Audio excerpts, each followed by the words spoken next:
Olá, minha gente, sou Raíssa, estou chegando com mais um podcast do blog Softball Não. Nessa noite quente de sexta-feira, a gente tem agora 26 graus, com sensação térmica de 29 graus. Deve chover aí às 20 horas, né, às 8 da noite. O céu já está querendo se preparar, realmente. Deve chover às 8, às 9 horas, umas chuvinhas mais fortes. Deve chover amanhã também, mas nada forte, nada que atrapalhe os planos, coisa bem esparsa mesmo ao longo do dia. E hoje, então, com esse tema de férias, desigualdade, golfinhos, tanta coisa diferente para a gente falar, vamos ver se vocês vão gostar do que a gente vai falar aqui. Bom, começando então falando sobre férias. As férias estão aí acabando, esse período máximo nacional de férias, que é o mês de janeiro, a alta estação. As férias estão chegando ao fim. Nem todo mundo está de férias, é bem verdade.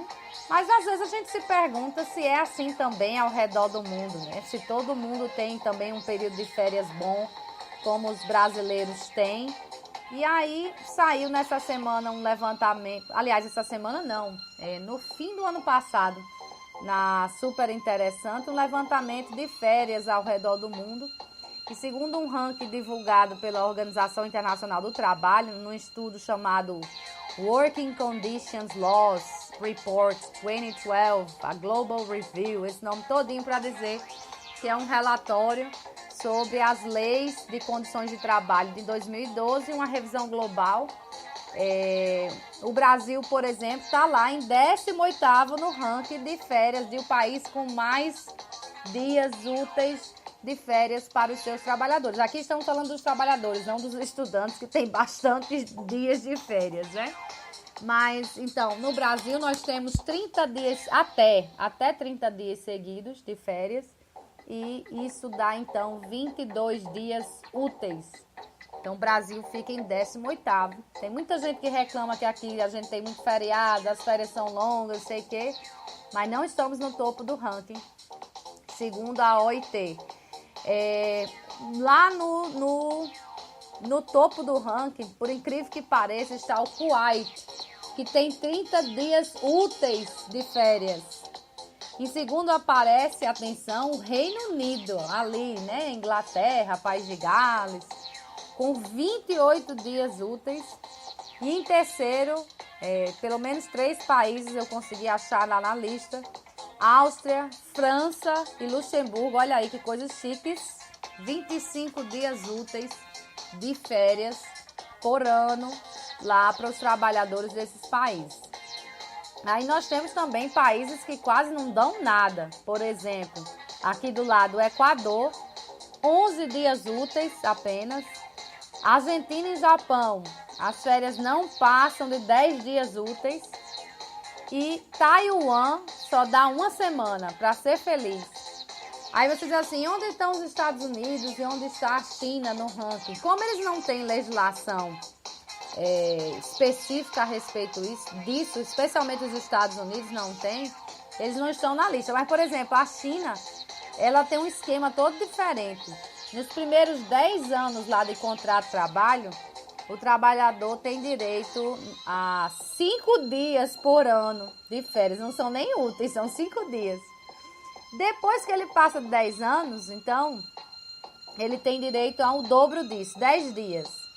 Quando ele atinge a segunda década de trabalho na empresa, ele atinge o máximo de férias possíveis para um trabalhador na China, 15 dias apenas. Olha só que coisa horrorosa, para ser sincera, 30 dias são o tempo aí para todo mundo recarregar energia. Não sei que seja 2 períodos de 15 também, mas 30 dias me parece uma coisa bem razoável.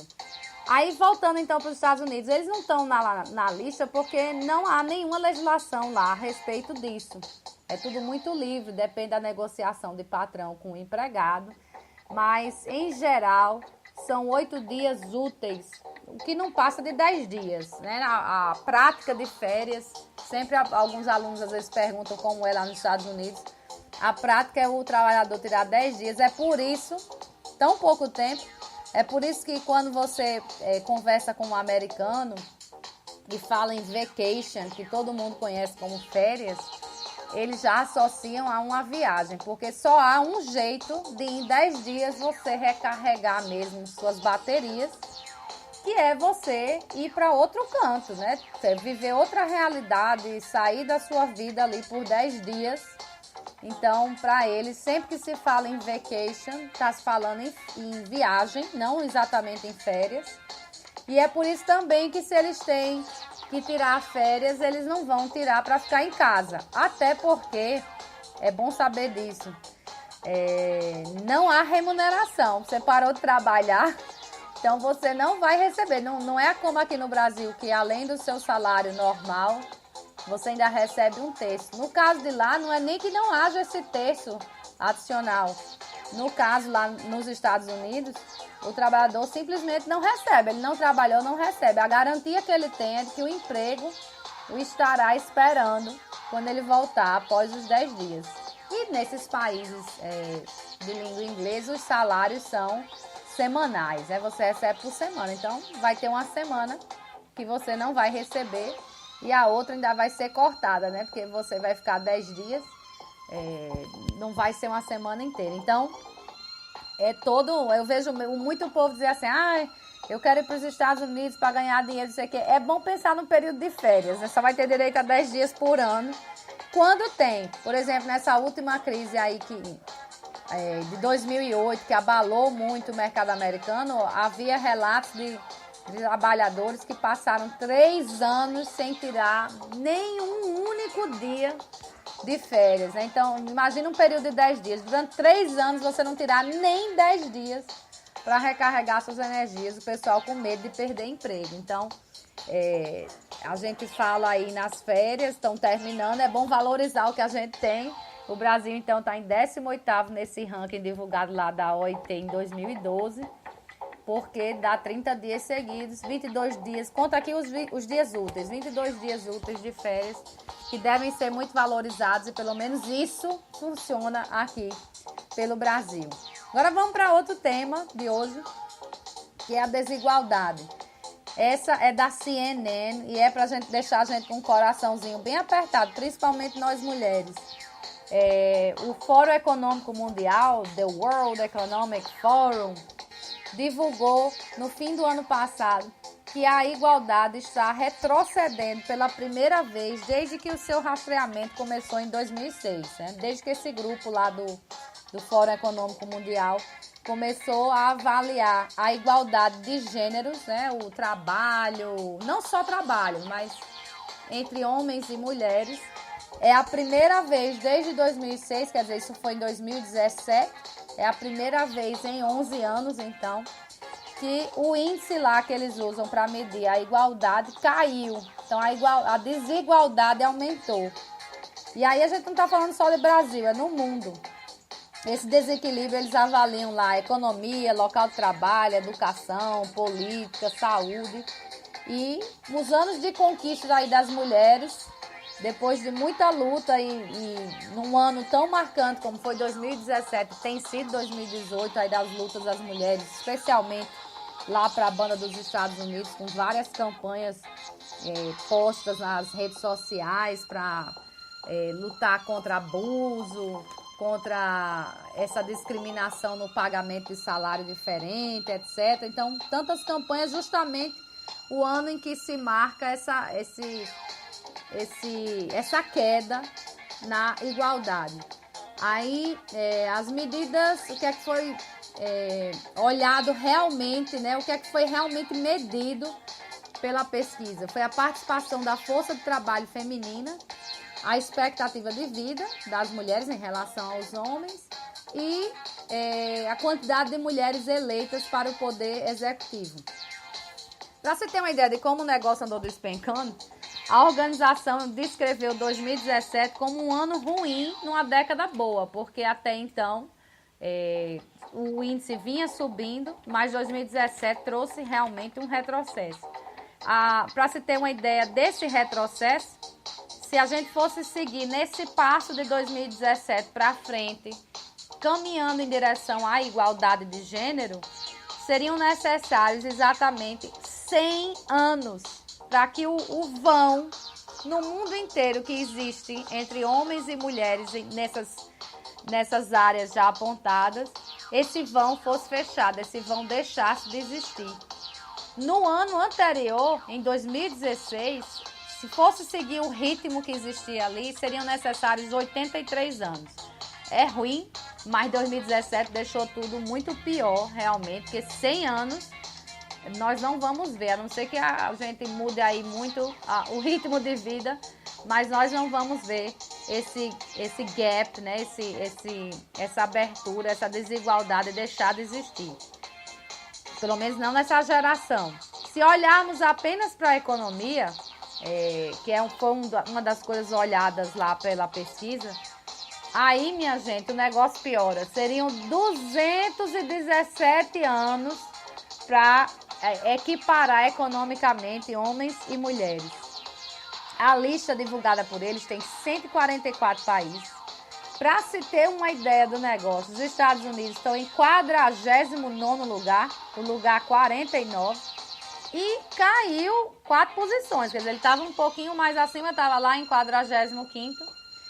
Em 2017 caiu. Então, se você vê um mercado como o americano, que é pode-se dizer, o maior mercado do mundo, e esse mercado caiu, então é porque a coisa tá feia mesmo para nós mulheres. Mas lá na lista tem, por exemplo, o Reino Unido, é um bom exemplo esse. O Reino Unido em 2006 era o 23º, subiu para o 15º lugar. Aí, o interessante do negócio é o seguinte, que essa organização ela também saiu apontando umas medidas simples de solução, por exemplo, para os Estados Unidos subirem, e a medida é tão simples que chama a atenção da gente, porque apesar de ser uma economia avançada e tudo, vocês acreditam que não existe licença maternidade para as mulheres nos Estados Unidos? Então, mais um caso, né? A mulher vai ter seu filho, sai sem pagamento nenhum, no máximo garantia de emprego é o que recebe. Não tem nenhum pagamento normal, nem nenhum acréscimo, nada.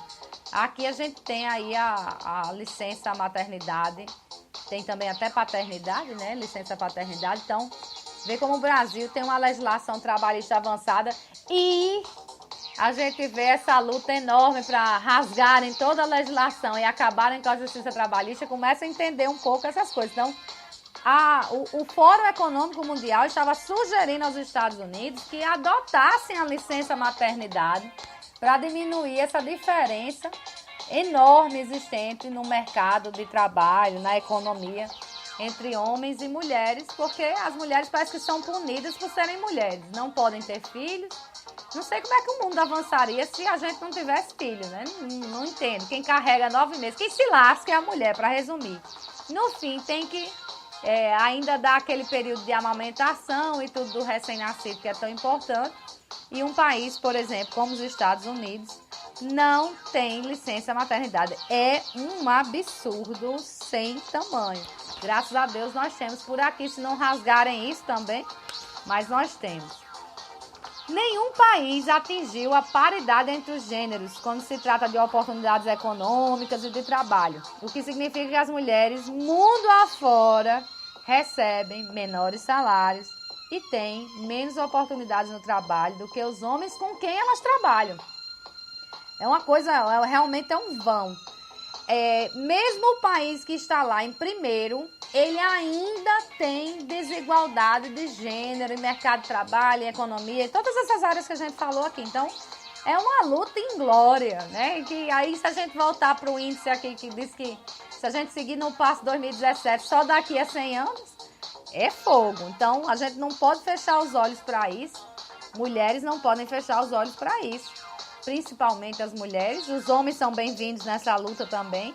mas a realidade é que há esse gap e ele não é exclusivo de países, como vocês queiram chamar, subdesenvolvidos, de terceiro mundo, de economias em desenvolvimento, que a cada 10 anos a geografia muda como é que a gente chama esses países. Mas os países mais pobres, para resumir, isso não é exclusividade deles. E para ficar claro que isso não é exclusividade deles, eu vou dizer aqui quais são os 10 melhores países nesse item de igualdade de gênero, sabendo que não existe nenhum que esteja 100% igual. Mas em primeiro lugar nós temos a Islândia, vou já falar um pouquinho mais sobre ela. Em segundo lugar nós temos a Noruega, até aí tudo bem, nenhuma surpresa. Em terceiro lugar a Finlândia, também nenhuma surpresa. Mas sabe quem aparece em quarto lugar na igualdade? Ruanda. Então, nada de pensar que porque um país é desenvolvido, ele tem mais igualdade, e um que a gente imagina que não é desenvolvido, era um país africano, Ruanda, está lá em quarto nessa questão de igualdade de gênero. Em quinto, a Suécia. Ruanda está na frente da Suécia. Em sexto, Nicarágua. Em sétimo, Eslovênia. Em oitavo, a Irlanda. Em nono, a Nova Zelândia. Em décimo, as Filipinas. Lembrando que os Estados Unidos estão lá em 49º. Ó, Ruanda está em quarto. Os Estados Unidos estão em 49º. Onde é que vocês imaginam que o Brasil está, minha gente? Não, infelizmente, nós não estamos mais perto de Ruanda, não. Nós estamos em 90º lugar. Numa lista de 144 países, o Brasil ocupa a posição de número 90. Vergonha pra gente, claro, como sempre. Ainda mais quando a gente olha para a lista e encontra Ruanda em quarto, Nicarágua em sexto, Filipinas em 10º, quer dizer, nenhuma superpotência de economia, de cultura, seja lá do que seja, né? Não, nenhuma dessas tem esse potencial todo para estar à nossa frente, mas na igualdade de gêneros entendem bem o negócio. Então é uma vergonha para países como o Reino Unido, que está em 15º, se bem que o Reino Unido conseguiu subir, né, que era 23º. Para os Estados Unidos, então, uma vergonha enorme, está em 49º, ter caído 4 posições, pior ainda. E o nosso querido Brasil está aí na posição 90. É só mais uma coisa para a gente se envergonhar. Agora vamos falar da Islândia, porque que ela está em primeiro lugar. Olha, desde 1961, a Islândia, segundo o ministério que eles têm lá, que se chama Ministério do Bem-Estar. Imagina existir um ministério desse aqui no Brasil. Acho que matavam o governante que criasse um ministério desse. Mas segundo o Ministério do Bem-Estar, a Islândia... aliás, desculpe, eu estou confundindo as coisas. Desde 61, a Islândia tem uma lei obrigando a paridade de salários. Eu acho que nem precisava ter uma lei. É tão óbvio que deveria ter paridade, mas a Islândia não ficou nisso, não. Segundo o Ministério do Bem-Estar, agora sim nós chegamos ao que eu queria. A Islândia agora, em janeiro, a partir do dia 1º de janeiro de 2018, passou a ser o primeiro país do mundo a obrigar as empresas a terem uma certificação de que pagam salários iguais a homens e mulheres. Aí você vai dizer, como é essa certificação? Essa certificação vem da lei que exige que companhias com mais de 25 funcionários tenham seu sistema de salário acreditado por uma auditoria, ou seja, tem que contratar uma empresa independente de auditoria para fazer um levantamento daquele sistema de pagamento. Tudo que se paga, salário, os benefícios lá, qualquer nome que se dê, gratificação, etc., para ver se no mesmo cargo está tudo certinho, o mesmo tempo de serviço, tudo certinho. Então, o certificado ele deve ser renovado a cada 3 anos, né? Não é uma coisa que você vai tirar uma vez na vida e resolver. As empresas vão ter agora até 2021 para se adequarem. Tem lá mais especificações na lei, né? A partir de tantos funcionários, tantos anos, etc. Mas até 2021 todo mundo vai ter que ter passado, quem tenha mais de 25 funcionários. Todo mundo vai ter que ter passado por essa auditoria para conseguir esse certificado de que há paridade de salários entre os gêneros. E a cada 3 anos esse certificado tem que ser renovado. Ou seja, a empresa vai ter que passar novamente por ter o seu sistema de pagamentos avaliado por uma auditoria independente.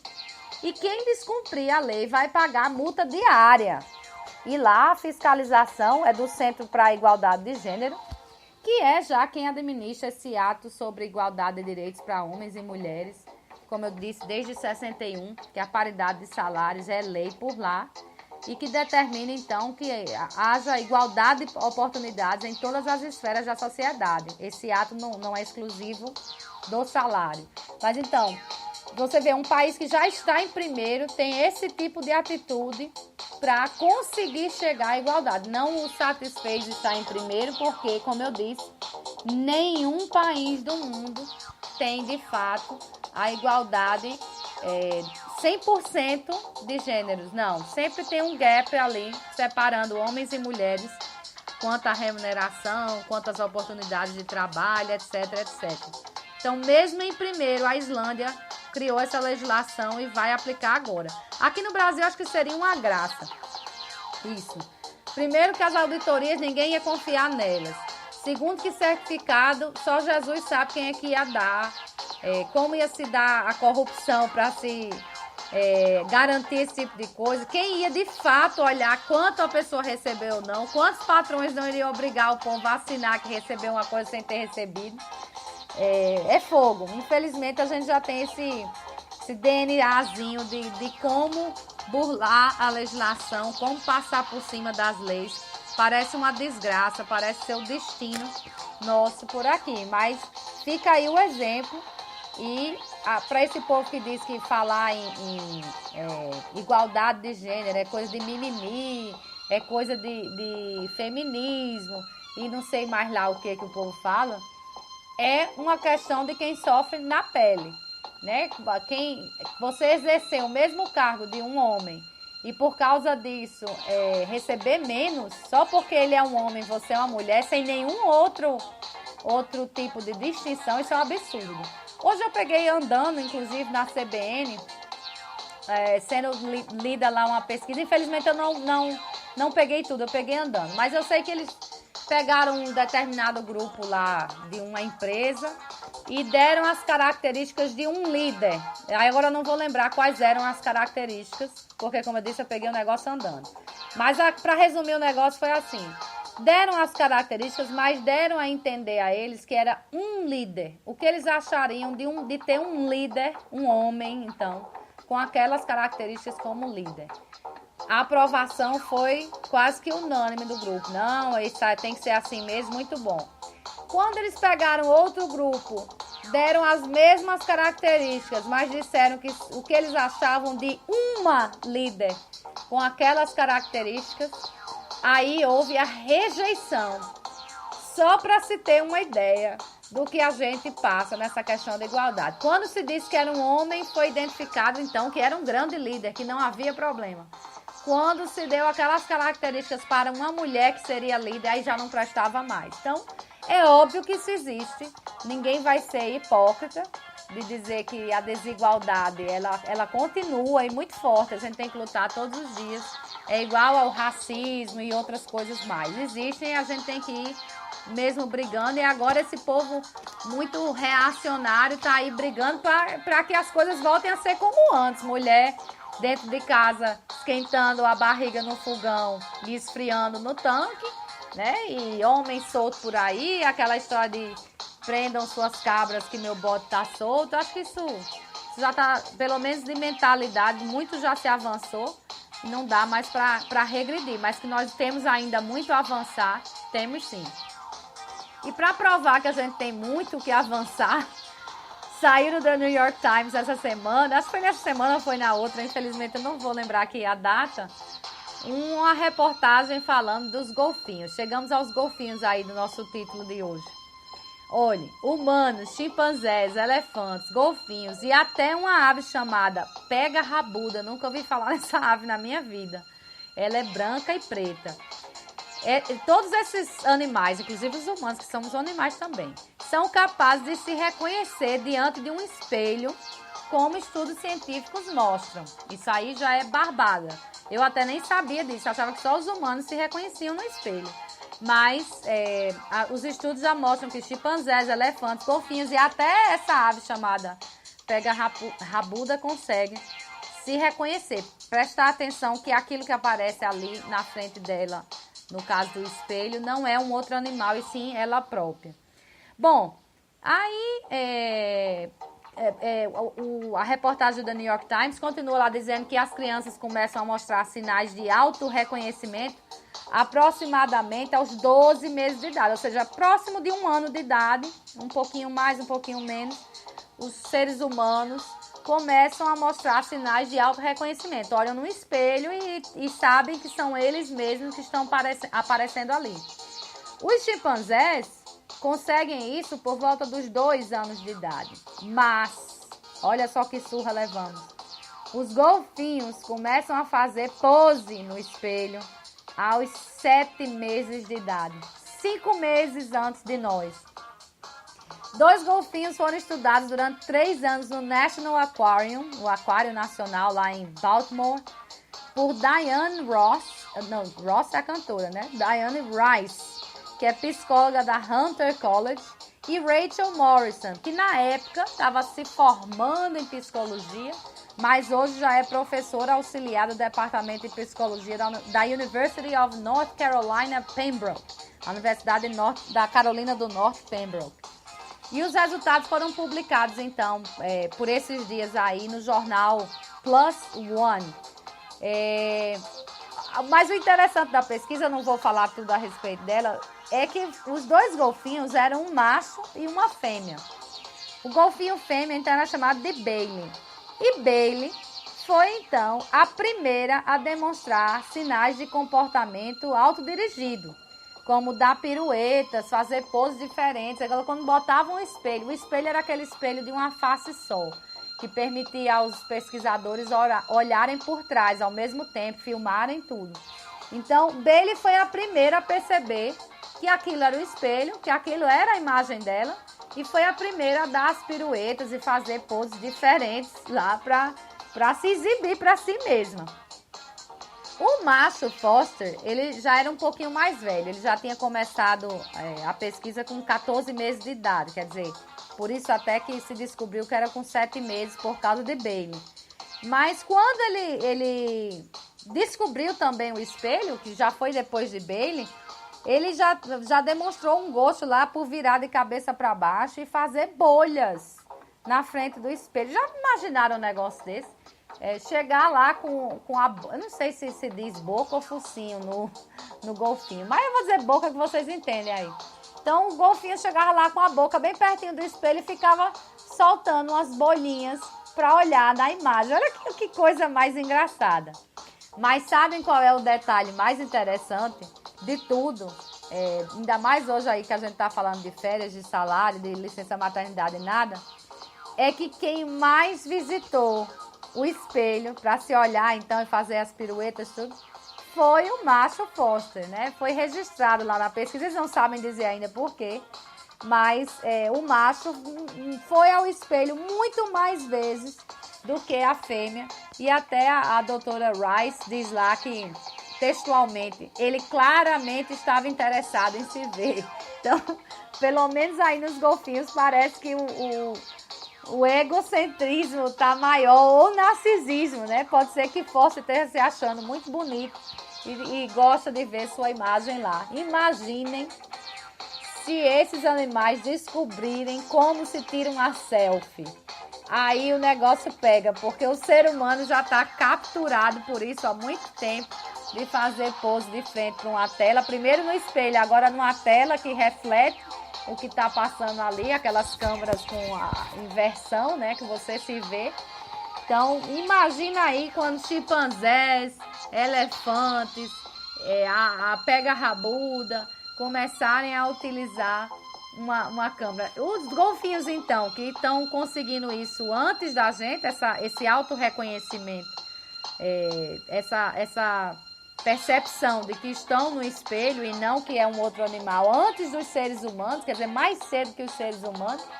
Se os golfinhos descobrirem o que se faz com uma máquina, no dia que botarem uma máquina aquática para eles, que seja fácil de disparar lá para capturar a imagem, pronto, acabou o mundo. Quem visita esses parques aquáticos não vão ver mais nenhuma pirueta, só com esses golfinhos de frente para essas câmeras tirando foto, que é mais ou menos o que se vê quando se anda na rua aí. O pessoal captando a selfie. Às vezes é até mais importante que viver o momento. Bom, esses foram os temas aí de hoje. Vou sugerir programações totalmente diferentes, hein? Hoje saiu aí na tribuna que o Senac está estreando 2 cursos. Um curso para preparo de pães artesanais. Olha, esses danados desses pães novos, são uma delícia e muitos são sem açúcar. Recomendo. Então, para quem quer aprender essas técnicas diferentes, nesse caso eles vão ensinar lá pães, pão integral, pão de aveia, pão de batata, pão com semente, pão de massa doce, como é aquele caso do sonho, etc. Então, são as técnicas bem diferentes, não é tão simples como fazer pão francês, nem sei se fazer pão francês é simples, mas imagino que seja isso. Esse curso vai ter 20 horas de duração. A primeira turma começa agora, segunda-feira, dia 22 de janeiro, e a segunda começa no dia 29. Então, quem tem interesse em aprender pão artesanal e ainda está de férias, aí pode aproveitar. Deve ser uma semana de duração. E já quem quer ser padeiro mesmo, aí vai aprender tudo. Massa doce, salgada, com ou sem recheio, com ou sem cobertura, torta, quiche, que mais? Aqui ainda diz que vai ensinar mais coisas, como a organização dos materiais necessários para a produção diária, modelar massa, manter a cozinha em ordem higienizada. Isso é muito importante, hein? Quem conhece padaria de muito tempo, não posso nem dizer quem é, para não entregar, mas diz que se você entrar numa padaria dessas, né, nesses métodos de produção antigos, não come mais pão não, desiste. Então, segundo o Senac, nesse caso aqui do curso do padeiro profissional, vai ficar apto para atuar em padaria, supermercado, hotel, restaurante. E já esse curso, como é mais profissionalizante mesmo, 300 horas. Não tem aqui o valor, mas é só entrar lá no site do Senac, que é rn.senac.br, que deve ter informação, ou ligar para lá para saber. Mas é interessante, hoje tem muita coisa diferente de pão. E eu que sempre estou buscando os sem açúcar, por motivos óbvios, descobri muita coisa. Até conversei com uma amiga que faz esses cursos de gastronomia e tudo, e eu disse, olha, eu acho que eu já comentei isso aqui. Eu como um pão que diz que é diet, que é tão bom, tão fofo e tão branca a massa, que eu acho que eu vou denunciar para ter certeza que ele é um pão sem açúcar. Porque é muito fofo e a gente não imagina que se consiga essa fofura toda sem açúcar, mas que hoje tem umas técnicas tão diferentes que realmente você já consegue fazer até um pão francês, que até pão francês leva açúcar, até um pão francês você já consegue sem açúcar nenhum. Então, recomendo aí para quem quer testar essas técnicas. Inclusive tem até um pão delicioso francês integral, sem açúcar, lá no Sam's Club. Toda vez que vou por lá, compro, também vale a pena. Ele tem uma aparência assim mais escura, mas é gostoso e macio, que é uma delícia. E a outra programação também bem diferente, agora essa dói um pouco no bolso. Aquele chefe Jacan está apresentando um cardápio no restaurante La Brasserie de la Mer. Desculpem, não falo francês, espero que esteja certo. Esse restaurante fica ali em Ponta Negra, no Hotel Majestic. E o que se tem aqui, pelo menos na grade aqui da tribuna falando, é que para apresentar esse novo cardápio, o jantar vai ser servido em 5 etapas, com grandes novidades para os amantes da alta gastronomia. Não consegui entender, eu sei que o valor por pessoa é R$200. Diz Janaína que esses R$200 é só para você estar lá. Eu acho que já faz parte do menu para você conhecer esse novo cardápio. Talvez tenha direito a escolher alguma coisa, não tenho certeza. Mas é preciso fazer reserva. Isso ocorre já hoje, na sexta-feira, e amanhã também, no sábado.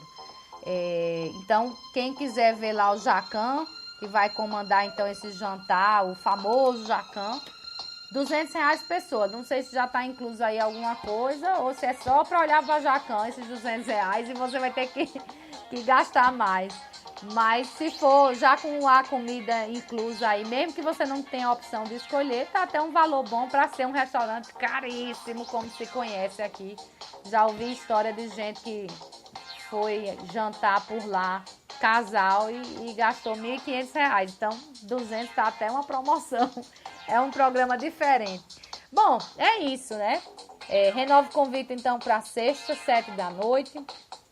Domingo de manhã, 10 horas, tem aqui sobre o nosso futebol, que voltou. Todo mundo aí vencendo suas partidas, o que é muito bom. E aí vamos falar sobre futebol. Mas aqui na sexta, 7 da noite, sobre outros assuntos. Espero que vocês tenham gostado desse podcast de hoje. Se não gostaram também, podem mandar aí a esculhambação que eu aceito. E também sugestões para outros assuntos.